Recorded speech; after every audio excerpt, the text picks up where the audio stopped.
오늘 이 말씀이 저와 여러분에게 이루어지기를 예수님의 이름으로 축복합니다.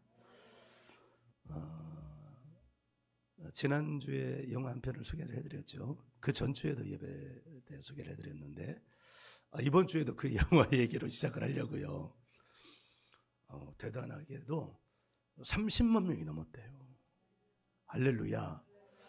그리고 박스오피스 순위에서 예매율인가 아니면 관객 수인가가 현재 3위래요.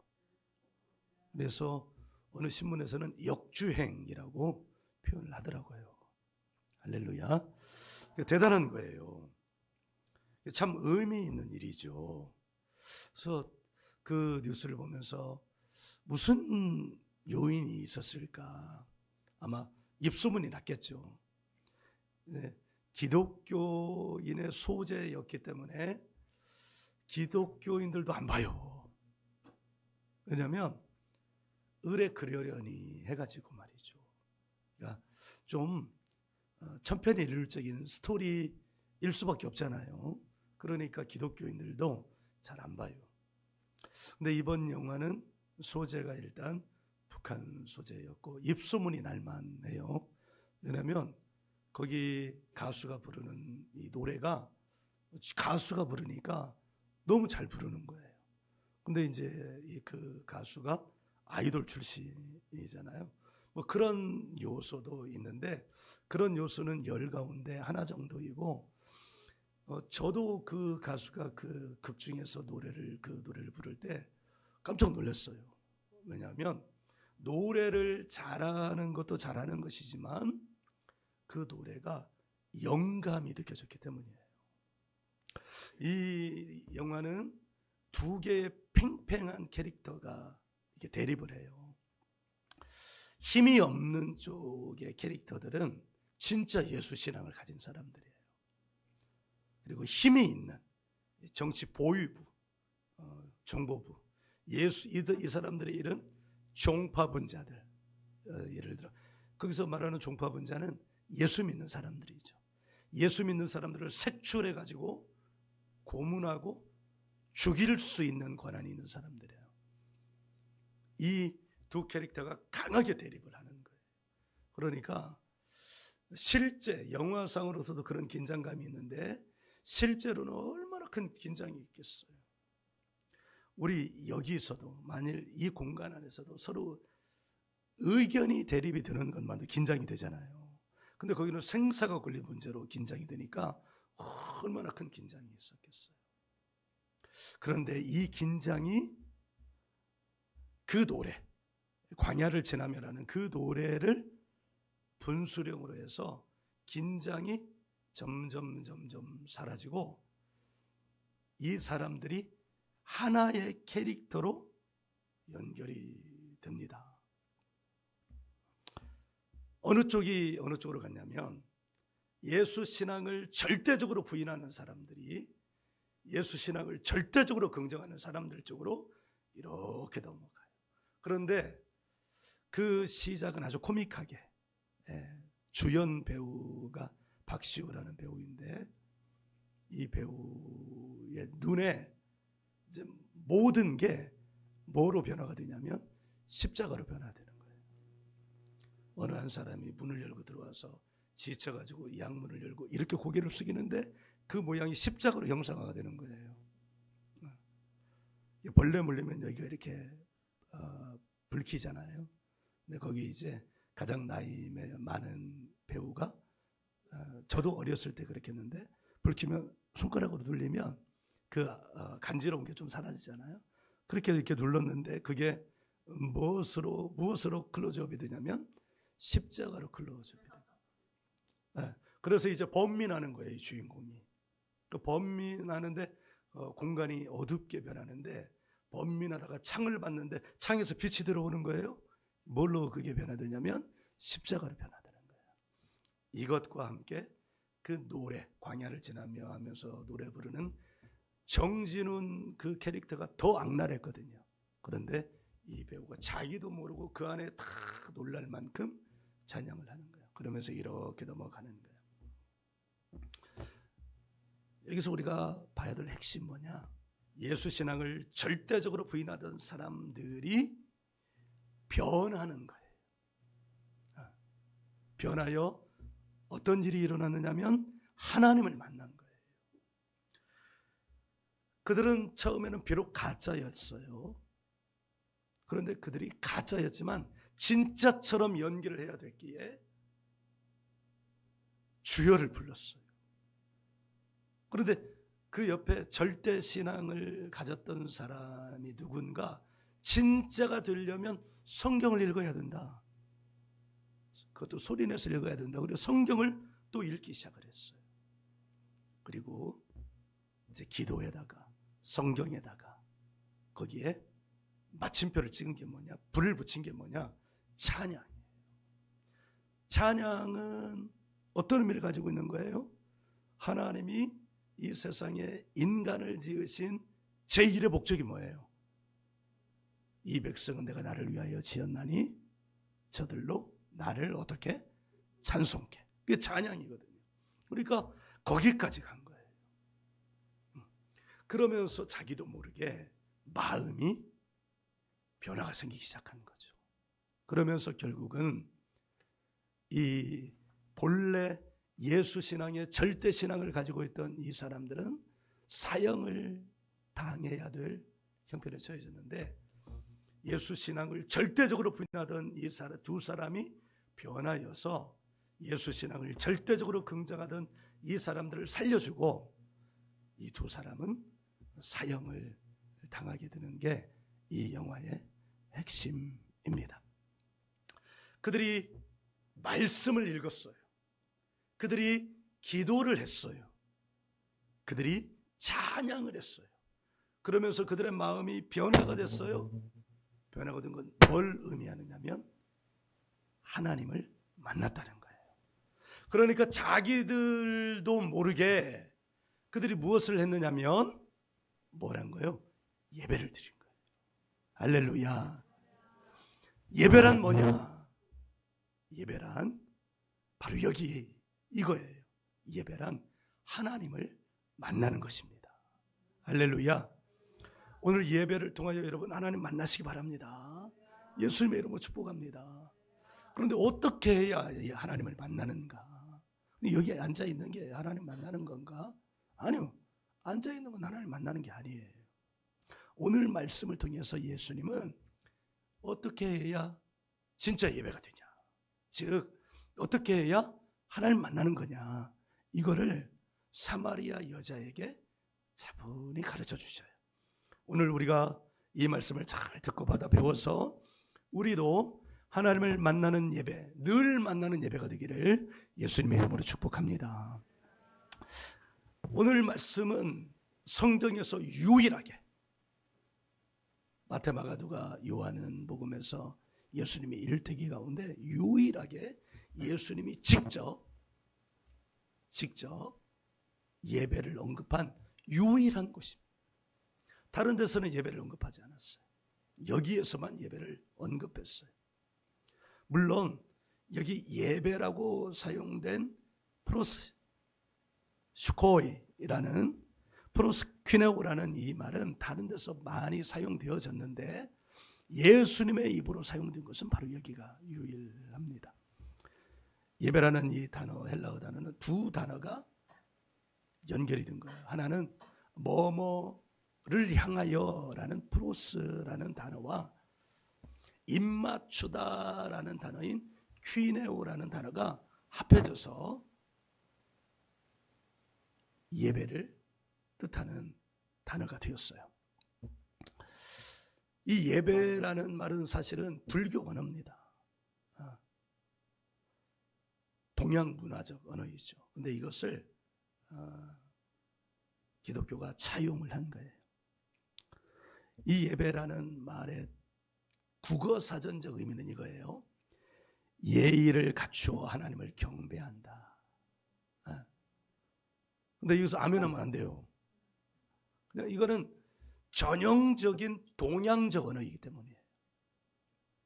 예의를 갖추어 하나님을 경배한다, 이 말은 하나님을 만난다는 의미가 들어있지 않아요.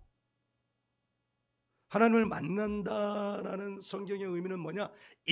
인격적인 인카운터, 하나가 된다는 의미를 가졌어요. 구약 성경에서 이것을 야다로 표현해요. 이 야다라는 말은 경험적으로 알다라는 거예요. 그리고 그 야다라는 말의 의미 안에는 경험적으로 알다라는 의미와 더불어서 가장 원초적인 의미는 뭐냐? 성적 결합을 말하는 거예요. 그러니까 성적 결합을 말한다는 것은 경험을 통하여 전혀 모르던 남자와 여자가 하나가 되어 서로를 안다는 걸 의미하는 거잖아요. 그러니까 예배라는 말은 이 연합의 의미가 있는 거예요. 그런데 국어사전적 의미는 따로 떨어져 있는 거예요. 그 근접할 수 없는 너무 먼 신이라는 의미가 있는 거죠. 영어 말은 워십이라는 말인데 조용조용히 하라고 그래요. 자리를 이렇게 의자를 조정하면서 강대상도 위치를 약간 움직였는데 아마 요 밑에 시스템에서 뭔가 있는 것 같아요. 조용조용히 말하라고. 워십이라는 말은 이런 의미예요. 가치 있는 존재에게 합당한 영광과 존귀를 올리는 것. 이게 이제 사전적으로 설명을 하는 일인데 가장 기초적인 의미는 일하다예요. 하나님을 위해서 일하다. 이게 예배의 의미예요. 그러나 예수님이 말씀하신 예배라는 이 말을 이 두 가지 말로는 다 설명을 못해요. 예수님이 말씀하시는 이 예배라는 말의 의미는 만나는 것을 의미하는 것이기 때문에 이미 말씀드렸죠. 예배는 만나야 돼요. 하나님을 만나야 돼요. 그러니까 오늘 우리 예배가 하나님을 만나는 예배가 되기를 다시 한번 예수님의 이름으로 축복합니다. 누구를 통하여 만나냐? 누구를? 예수님을 통하여 만나는 거야. 예수님을 통하여. 예수님께서 하나님을 만날 때 두 가지를 통하여 하나님을 만난다고 지금 말씀하고 있잖아요. 그게 어디에 기록이 되어 있냐면 23절 아버지께 참되게 예배하는 자들은 영과 진리로 예배할 때가 오나니. 영과 진리로 예배할 때가 오나니. 근데 이 번역이 본래 말씀하신 의미를 전달하지 못해요. 이것을 제대로 번역하면 이렇게 말하는 거예요. 영은 성령을 말하는 거예요. 진리는 진리 그대로고. 제대로 된 번역은 이거예요. 성령을 통하여 진리로 예배한다. 영과 진리로 예배한다 이 말과 성령을 통하여 또는 성령에 의해 진리로 예배한다 이 말은 의미가 완전히 다른 거예요. 다시 말씀드려요. 원문에 가까운 번역은 성령을 통하여 성령에 의해 진리로 예배한다. 진리로 하나님을 어떻게 한다? 만난다. 이 말이에요. 그러니까 여기 지금 22절 보면 너희는 알지 못하는 것을 예배하고 라는 이 말은 성령을 통하지 않고 진리로 예배를 드리지 않기 때문에 니네가 지금 예배 드린다고 하는 행위가 무엇인지 니네 알지 못해. 그러니까 니네 행위는 하나님을 예배하는 게 아니야. 니네 행위는 하나님을 예배하는 게 아니면 누구에게 예배한다는 거예요?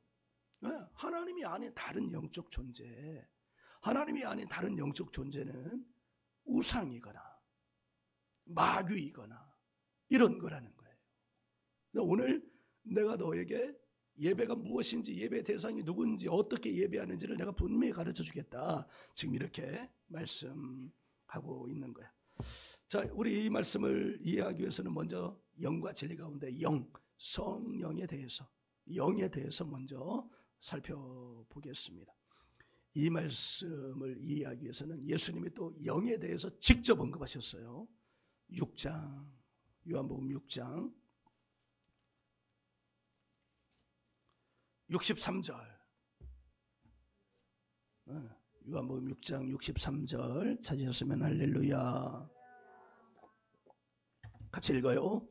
살리는 것은 영이니 육은 무익하니라. 내가 너희에게 이런 말은 영이요 생명이라. 할렐루야. 자, 여기 이 말이 놀라운 거예요. 첫째, 사람을 살리는 게 뭐냐? 영이라는 거예요. 육은 무익하다라는 거예요. 육에서 나오는 모든 것은 다 무익하다는 거예요. 우리 마음도 사실은 어디에 지금 붙들려 있어요? 육에 붙들려 있어요. 그 모든 게 무익해. 아멘. 이거 인정해야 돼요. 자, 그러면 사람을 살리는 것이 영이라는데 그 영이 뭐냐? 예수님이 그 뒤에 말씀하셨어요. 영이 뭐냐? 내가 너희에게 이런 말이 영이다. 그리고 그 영이 생명이다. 이렇게 말씀하고 있어요. 누구의 말이 영이라는 거예요? 예수님의 말이 영이라는 거예요. 그러니까 지금 살리는 것은 영이니 육은 무익하다. 이 말씀 자체가 뭐라는 거예요? 영이라는 거예요. 할렐루야. 하나님이 세상을 이처럼 사랑하사 독생자를 주셨으니 저를 믿는 자마다 멸망치 않고 영생을 얻게 하려 하심이라. 이것이 우리는 글이요 말이라고 그러는데 예수님은 이 말이 지금 뭐라는 거예요? 영이라는 거예요. 할렐루야. 그러니까 여러분, 우리가 성경은 누구의 말이에요? 하나님의 말씀, 하나님의 말. 복음서는 누구의 말이에요? 예수님의 말. 그러니까 이 성경이 지금 뭐냐면 영이에요. 하나님의 말씀인 이 성경이 영이라는 거예요. 할렐루야. 아멘.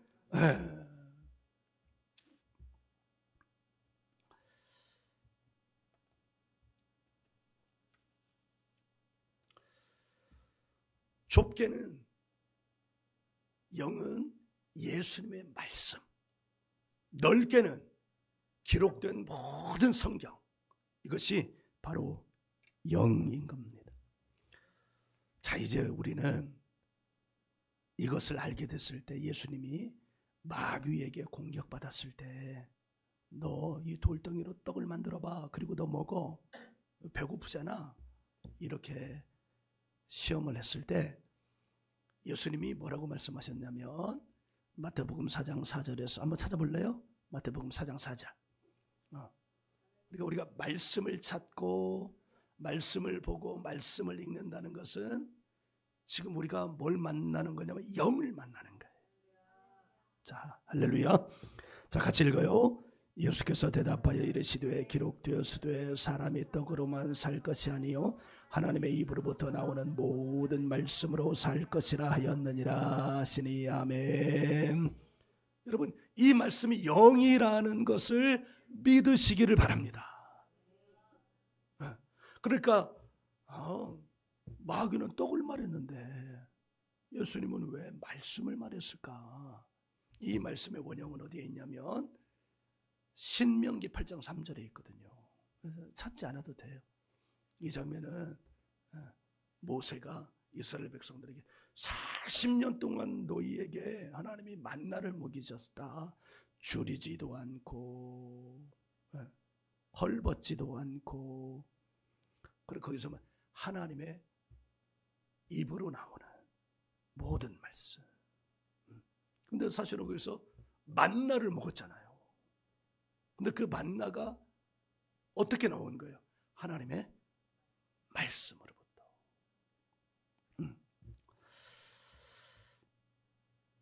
자, 이제 우리는 성령을 따라서 진리로 예배하는 법의 첫 번째 걸음을 내딛게 됐어요. 그러면 예배 첫 걸음이 뭐냐? 예배 첫 걸음, 말씀이 영이라는 것을 믿는 것으로부터 예배가 시작되는 거예요. 할렐루야. 그러니까 이 설교 시간이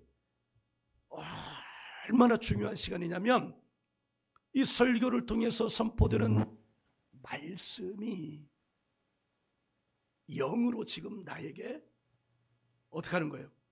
오고 있는 거예요. 그러니까 말씀을 들을 때 딴 생각을 하거나 말씀을 아예 안 듣거나, 저도 종종 기쁨의 교회에 가서 말씀 들을 때 핸드폰 볼 때가 있거든요. 그러면 영으로 오시는 그 말씀을 들을 때 내가 딴짓을 하면, 영으로 오시는 그 말씀을 통해, 말씀이 영인데 말씀이 선포될 때 나에게 그 말씀을 통해서 오는 영, 그 영을 내가 지금 만나기를 환영하고 있는 거예요? 만나기를 거부하고 있는 거예요? 만나기를 거부하는 거예요. 아이, 세상에 이럴 일이 있어요. 사람과 사람도 만남의 장소에서 내가 저를 만나러 갔는데 저 반대편 상대방이 나를 만나는 걸 좀 꺼려하면 기분이 좋아요, 나빠요? 저기 앞에 나가서 이렇게 있는데 여러분들이 다 저를 보면서 한박 웃으면서 이렇게 오시잖아요. 내가 인상 쓰고 있어도. 근데 어떤 사람하고 인사할 때는 목사가 같이 웃으면서 인사를 하고, 어떤 사람을 인사할 때는 눈도 안 보고 인사를 하고, 그럼 여러분 기분이 좋아요, 안 좋아요? 안 좋죠. 반대로 목사는 항상 한박 웃음을 지으면서 성도들 이렇게 기다리고 있단 말이에요. 그런데 어떤 사람은 날 보면서 같이 웃으면서 오고요, 어떤 사람은 나도 안 보고 가요. 그럼 내 기분이 좋겠어요, 안 좋겠어요? 안 좋아요. 그건 만남이 아니에요. 그러니까 말씀이 영이라는 이 사실이, 예수님은 지금 너무너무 중요한 말씀을 하고 계시는 거예요. 그러니까 이 예배 현장에서 말씀을 듣고 있는 이 행위 자체가 지금 예배하는 것이고, 그리고 그 예배라는 단어에 감춰진 종교성 때문에 본래 뜻이 드러나지 않는다면, 말씀을 듣는 행위 이 자체, 그러니까 말씀을 듣는다 이렇게 말할 때는 마음을 열고 듣는다는 걸 말해요. 귀로 듣는 걸 말하는 게 아니고 마음으로 듣는 걸 말해요. 마음으로 그 말씀을 들을 때 거기서 비로소 하나님과 만남이 이루어지는 거예요. 할렐루야. 여러분 지금 이 만남이 이루어지고 있어요? 이루어지기를 예수님의 이름으로 정말 축복합니다. 왜? 그 만남이 있을 때 비로소 그 사람이 살기 때문이에요. 내가 너에게 이런 말은 영이요 뭐다? 생명이니라. 이것이 중요한 이유는 또 한 가지가 있어요. 요한복음 6장 29절 한번 열어보셔요. 요한복음 6장 29절 찾았으면 같이 읽어요. 시작. 예수께서 대답하여 이르시되 하나님께서 보내신 이를 믿는 것이 하나님의 일이니라 하시니. 아멘. 성도가 하나님의 일을 하는데 그 하나님의 일이 뭐냐? 예수님, 청소하는 거야? 전도하는 거야? 주방을 섬기는 거야? 헌금하는 거야? 이렇게 말씀하지 않으셨어요. 예수님은 지금 하나님의 일이 뭐래요? 하나님이 보내신 이를 믿는 거예요. 그 하나님의 보내신 이는 누구예요? 예수님이에요. 예수님.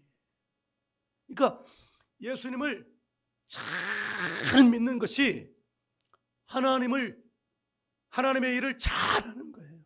예수님을 안 믿으면 하나님 일 안 하는 거예요. 그런데 예수님을 믿는다는 건 뭘 말하는 것이겠어요? 예수님의 이 육체를 믿는다는 것이겠어요? 아니, 뭘 믿는다는 거예요?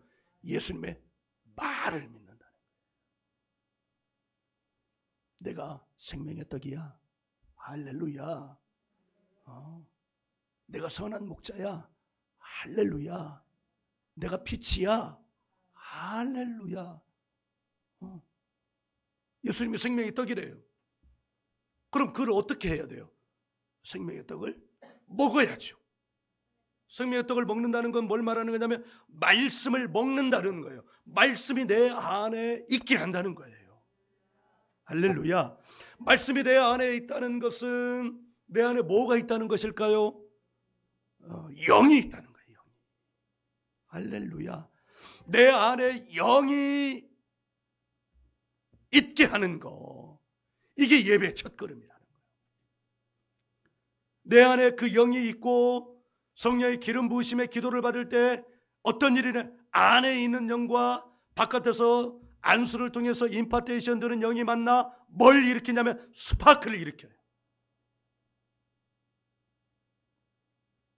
그때 불이 되는 거야. 그 예배가 성령이 충만한 예배요. 성령 충만한 삶이 되는 거예요. 그럼 언제까지 임파테이션만 받고 있을 거예요? 아니, 이제 성령의 기름 부으심이 충만하게 돼서 내 안에 정량적으로 채워지더라고요. 저도 기름이 완전히 말라서 가죠. 그러니까 열심히 하는데 자동차 엔진이 피스톤이 있잖아요. 열심히 기름이 들어가고, 기름이 들어갈 때 모두 같이 들어가면 윤활유도 같이 들어가야 돼. 그래야 피스톤이 말라붙지 않아요. 그러니까 그 작업이 잘 되는데 열심히 하는데 기름이 마르면, 윤활유가 마르면 엔진이 어떻게 돼요? 터져요. 차가 망가져요. 차가 더 이상 움직이지 못해. 제가 그 직전까지 간 거예요. 그런데 첫 번째 성회에 가가지고 참 은혜를 받고요. 기적이에요. 첫 번째 은혜. 그리고 15개월 동안 한 달에 한 번 이상씩 하려고 노력을 했는데 15개월 만에 내가 회복이 됐구나 라는 걸 내가 스스로 알게 됐어요. 내가 스스로 알게 됐다는 것은 무엇을 말하느냐면 내 안에 성령의 기름 부음이 채워졌다는 걸 말하는 거예요. 그때 되니까 어떤 역사가 일어나기 시작하냐면 성령님의 임재를 어떻게 할 수 있냐면, 전에는 기도를 받아서만 성령의 임재를 알게 되었다면 이제는 어떻게 되냐면 자가 발전하게 됩니다. 내가 성령님을 초청했을 때 성령의 능력이 들어오고 성령의 불이 임하고 하는 것을 알게 됐어요. 여기까지 나아가는 거예요. 아멘. 네, 사도행전에서 일어난 일들이 바로 그와 같은 일들인 거예요. 그러니까 하나님을 만나는 거. 근데 그 하나님을 만난다는 것이 뭘 통해서? 예배를 통해서. 근데 어떤 예배? 영의 예배를 통해서. 근데 그 영이 뭐예요? 말씀이잖아요. 근데 영의 예배라는 건 뭘 말해야겠어요? 말씀을 어떻게 하겠다는 거예요? 그 말씀을 내가 먹는 거예요.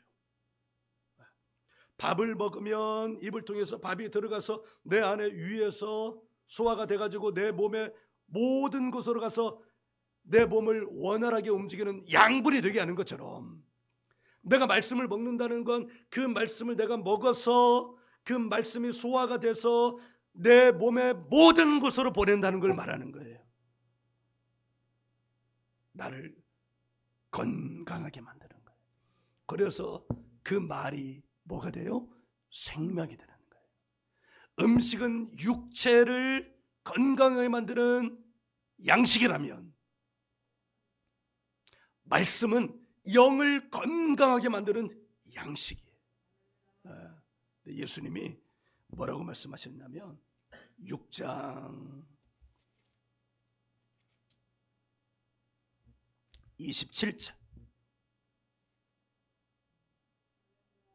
같이 읽어요. 시작. 썩을 양식을 위하여 일하지 말고 영생하도록 있는 양식을 위하여 하라. 이 양식은 인자가 너희에게 주리니 인자는 아버지 하나님께서 인치신 자신이라. 아멘. 썩을 양식은 뭐예요? 썩을 양식은 우리가 이 땅에서 먹고 마시며 사는, 그러니까 우리가 썩을 양식을 위하여 일하지 말고 라고 했을 때 그 일을 아예 하지 말라는 게 아니라는 것을 이해해야 돼요. 삶의 목적이 그것이어서는 안 된다는 거예요. 우리의 삶의 목적이 뭐여야 된다? 영이어야 된다는 거예요. 말씀이어야 된다는 거예요. 생명이어야 된다는 거예요. 그런데 그 영생하도록 있는 양식, 그 양식을 누가 주신대요? 예수님이 주신대요. 뭘로요? 말씀으로요. 근데 그 말씀이 뭐랬어요? 영이라고 그랬어요. 영이 사람을 어떻게 한다? 살린다. 근데 그 썩을 양식이라고 표현한 이 땅에 있는 인생의 대다수가 자기의 삶의 목적으로 삼고 있는 그 목적은 우리의 영이 살아가는데, 영을 살리는데 유익하다, 무익하다? 무익하다. 그러니까 유익하다 이렇게 표현했으면 뭔가 이득이 있고 나를 위해서 뭔가 있는 게 있는데, 무익하다고 그랬으니까 하나도, 영을 위해서는 하나도 쓸모가 없다, 이렇게 말씀하시는 거예요. 두 번째 예배할 때 중요한 요소는 예수님의 피입니다. 예배 드리는 행위는 무엇을 의미한다고 했냐면 하나님을 만나는 것이라고 그랬어요. 하나님을 만날 때 어떤 문제가 해결이 돼야 되겠어요? 죄의 문제가 해결이 돼야 돼요. 구약 성경에서는 그래서 하나님을 만나는, 회막에 들어가서 하나님을 만나는 곳이 어디냐면 지성소예요. 거기까지 들어가기 위해서는 회막의 입구를 들어가야 되고 번제단을 건너야 되고, 번제단은 다 불태우는 거잖아요. 물두멍을 지나가야 되고, 성소라고 일컬어지는 등잔대, 진설병, 향단, 거기를 지나가야 비로소 성소, 하나님 만나는 곳에 들어가요. 근데 거기 들어갈 때 해야 되는 일이 뭐냐? 번제를 다 드리고 난 다음에 뭘 뿌리냐면 그 번제물, 짐승의 피를 뿌리는 거예요. 근데 그 피는 누가 뿌리냐면 대제사장이 흰 세마포옷을 입고 뿌려요. 하나님 만나는 곳에 들어가기 위해서는 죄의 문제가 해결이 돼야 되기 때문에 이 짐승을 잡기 전에 제사장이 손을 짐승의 머리에 얹고 죄를 전가시켜요. 잡기 전에. 그런데 매해 짐승을 잡아서 제사를 드려야 된다면 그 죄의 문제는 해결이 되는 거예요, 안 되는 거예요? 해결이 안 되니까. 유예 기간이 1년밖에 안 되는 거예요. 그런데 예수님의 피는 달랐어요. 히브리서 9장 한번 봐봐요. 히브리서 9장 12절.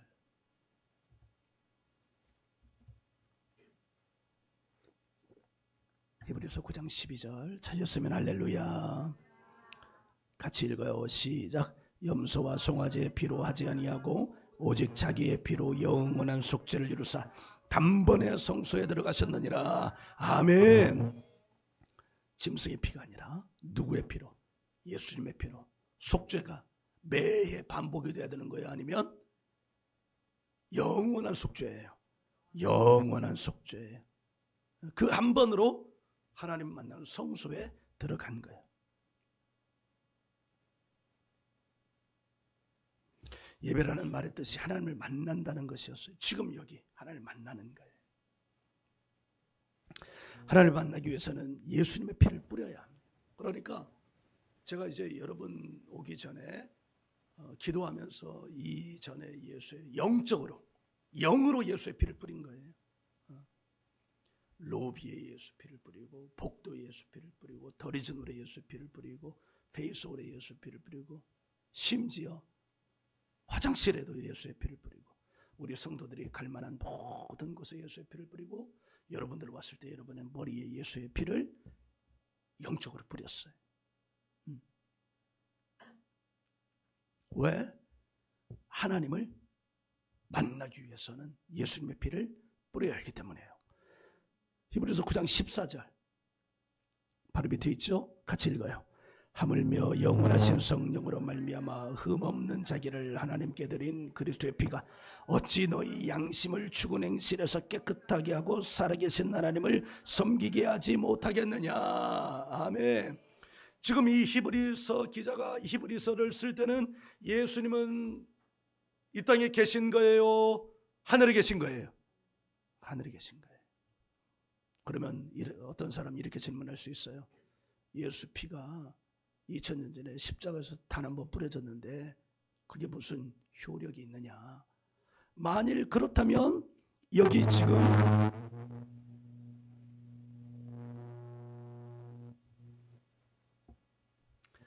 지금 히브리서 기자를 쓴 이 히브리서는 아무 쓸모없는 것이에요. 그런데 비밀은 여기에 있어요. 하나님의 진리는 영의 진리라는 거예요. 그러니까 예수가 죽은 지가 몇십 년이 지났는데 죽은 자의 피가 무슨 소용이 있어 이렇게 말하는 건 육적인 접근이에요. 하나님의 나라는 영적 나라예요. 그러니까 예수님이 지금 계시지 않아도 몇십 년이 지나도 몇백 년이 지나도 몇천 년이 지나도 예수님의 피는 영적으로 지금 우리에게 유효하다는 거예요. 여기 말씀을 보면 그리스도의 피가 어찌 너희 양심을 죽은 행실에서 깨끗하게 하고 살아계신 하나님을 섬기게 하지 못하겠느냐. 반문하는 거죠. 예수님의 피가 할 수 있다는 거예요? 못한다는 거예요? 할 수 있다는 거예요. 할 수 있다. 그러니까 지금 2000년이 지난 지금도 예수님의 피가 우리를 깨끗하게 한다는 거예요? 깨끗하게 못한다는 거예요?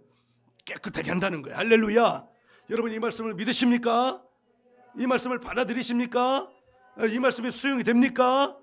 그렇다면 우리는 우리의 모든 삶에서 예수의 피를 뿌리고 바르고 덮어야 되는 줄 믿습니다. 가정에서 기도하는 자가 그 가정의 모든 예수의 피를 뿌리고 덮어요. 자녀들이 잘 때 머리부터 발끝까지 예수의 피를 뿌리고 바르고 덮고, 남편을 위하여 깨어있을 때 기도하면 뭐라고 할 수 있으니까 남편 잘 때 머리를 짚고 가슴을 짚고 배를 짚고 다리를 짚고 발을 짚으면서 예수님의 피를 뿌리고 바르고 덮으며, 여기 히브리서 9장 14절 말씀처럼 예수님의 피가 우리를 어떻게 하신다? 그 행실을 깨끗하게 하신다. 이거 한 번 하고 기도 응답이 안 됐어요. 한 번에 돼야 안 돼요. 채워지는 시간이 있다고. 채워지는 시간. 심지어 목사인 나는 내가 스스로 알게 얼마를 채웠다고요? 15개월을 채웠어요. 아주 더 채워야 되는 것 같아요. 자, 이 피는 어떤 피인가? 히브리서 12장 22절. 히브리서 12장 22절. 할렐루야. 같이 읽어요. 시작. 새 언약의 중보자이신 예수와 및 아벨의 피보다 더 나은 것을 말하는 뿌린 피입니다. 아니, 왜 안 읽어요? 24절이에요? 24절. 내가 24절이라고 안 했어요? 22절이라고 그랬어요? 24절 읽어요. 같이 시작.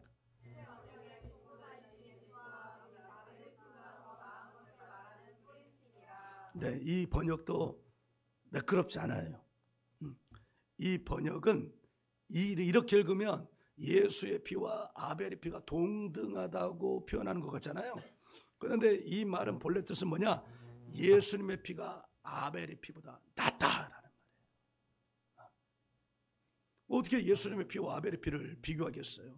예수님의 피가 아벨의 피보다 낫다. 그러니까 이 말은 무슨 말이냐면 예수님의 피 없이는 하나님을 만날 수 없다. 죄의 문제가 해결되지 않으면 하나님을 만날 수 없다. 오직 예수님의 피만이 우리를 깨끗하게 할 수 있다. 할렐루야. 그러니 예수님의 피를 뿌리고 하나님을 만나러 가야 합니다. 진리가 바로 이것입니다. 진리는 두 가지입니다. 말이 영이라는 것과 예수님의 피를 뿌리고 가야만 한다는 것. 너희는 알지 못하는 것을 예배하고 우리는 아는 것을 예배한다.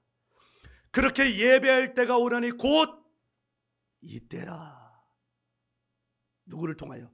예수를 통하여. 이 두 가지가 충족이 되는 건 오직 누구뿐이다? 예수뿐이다. 천하 인간의 구원을 얻을 만한 다른 일을 우리에게 주신 일이 없음이니라. 석가모니의 피로 깨끗해야 한대요. 마호메트의 피로 깨끗하게 돼야 한대요. 힌두교는 소가 신이라니까 소 피로 깨끗하게 돼야 한대요. 소 피는 선지국이나 끓여 먹어야지. 또 뭐가 있을까요? 오직 예수의 피로만 깨끗하게 돼요. 할렐루야. 예수님은 오늘 사마리아 여인에게 영과 진리로 하나님을 예배하라고 하고 그렇게 예배할 때가 왔다라고 말하고 바로 그 사람이 누구냐? 예수님 자신이라고 말씀합니다. 그러니까 이 여인이요, 그간에 안개처럼 뿌옇던 것이 평생을 예배를 드리고 뭐하고 했는데 이게 예배인지 아닌지 모르니까 인생이 막 너무 답도 없고 인생이 꼬여가지고 남자를 계속 만나고 그러니까 인생이 더 괴로워지고 인생에 답이 없어요. 그런데 예수님 만나 어떤 답이 해결이 됐냐면 영적인 답이 해결이 됐어요. 인생의 문제가 해결이 되려면 어떻게 되냐? 영적인 답을 먼저 얻어야 되는 줄 믿습니다. 그래서 인생의 방황은 누구를 만나면 끝나고 예수님 만나면 끝나고 신앙의 방황은 누구를 만나면 끝난다? 좋은 교회를 만나면 끝난다. 따라해봐요. 인생의 방황은 예수님을 만나면 끝나고 신앙의 방황은 더 리전 처치를 만나면 끝난다. 할렐루야. 이거 누가 먼저 믿어야 돼요? 이 교회 바깥에 있는 사람 믿어야 돼요? 더 리전 성도들이 먼저 믿어야 돼요? 여러분 할렐루야. 세뇌를 시켜야 되겠어요. 인생의 방황은 그래 역시 영업하는 사람이 뭔가 달라도 돼. 장사가 저짓만 되네. 인생의 방황은 진짜 장사 안 되네. 내가 인생의 방황은 하면 여러분 예수님 만나면 끝나고 인생의 방황은 신앙의 방황은 자, 이 지금은 연습이에요. 진짜 인생의 방황은 이거 안 하는 사람이 있어요? 없어. 인생의 방황은 신앙의 방황은 할렐루야. 만일 사마리아 여인에게 한 이 말씀이 사마리아 여인에게만 해당된다면 이 말씀은 진리가 아닐 것입니다. 진리는 시공간을 초월하는 거예요. 사마리아 여인이 끝났어요. 죽었어요. 그럼 이거 끝나는 거예요? 아니, 그게 말씀을 성경 안에 가둬놓는 거예요. 그럼 이 말씀은 이제 누구를 향한 말씀인 거예요? 나를 향한 말씀인 거예요. 따라합니다. 성경의 말씀은 나를 향한 말씀이다. 성경 안의 말씀을 가둬놓지 말고 성경의 말씀을 성경 바깥으로 가지고 나와 믿자. 할렐루야. 저는 여러분 우리의 모든 예배가 영과 진리로 하나님을 만나는 예배가 되기를 원합니다. 말씀이 뭐라고요? 영. 어떻게 해야 깨끗해진다고요? 예수 피를 바르는 거예요.